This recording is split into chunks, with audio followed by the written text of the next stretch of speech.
Naam, hujambo na karibu kwenye runinga yetu ya mtandaoni ya Nyabende TV. Na leo nimekupeleka moja kwa moja hadi maeneo ya daraja mbili karibu na msikiti, ambapo nimepata jambo ambalo ni la kusikitisha mno, ambalo naenda kuonyesha sekunde chache zijazo.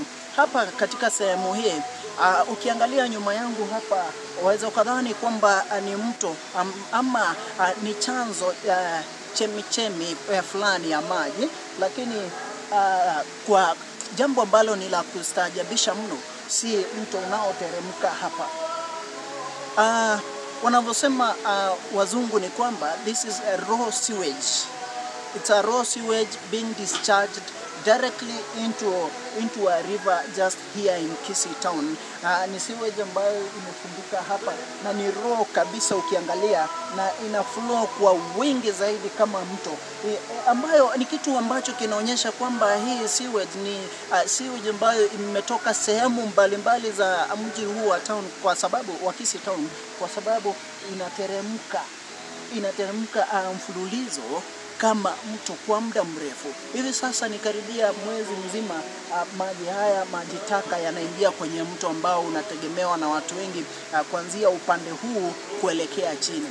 Haikosi ndicho chanzo cha magonjwa ambayo yalionekana katika maeneo ya South Mugirango na mengine, kwa sababu mto huu unaotokea sehemu za Nyanchwa unateremka, mto unatokea sehemu za Kisii town unateremka hapa daraja mbili ukielekea sehemu za South Mugirango, sehemu za Homa Bay pia na Migori. Maji taka haya yanaingia ndani ya huo mto unaotegemewa na wananchi wengi kufua na pia kutumia maji hayo kwa kazi mbalimbali za nyumbani. Je, ni nani huyu ambaye amesimamia sekta ya ama waziri wa mazingira katika kaunti ya Kisii? Kwa sababu huu ni utepetefu wa hali ya juu ambao hivi karibuni utasikia kwamba kuna watu ambao wana kipindupindu sehemu hizi za Kisii. Usikie kwamba kuna watu wanaugua sababu ya utepetevu wa watu kazini, sana sana wizara ya mazingira katika kaunti hii. Ni mwito ambao unaotoa kwa serikali ya kaunti kushughulikia jambo hili, pia Guasco kushughulikia jambo hili, ili hii sewage iweze kufungwa vizuri, ikaelekeze haya maji taka moja kwa moja hadi eneo ambalo limetengwa ili kuhifadhi ama ili kushughulikia haya maji taka. Remember, it's a raw sewage. It's a raw sewage.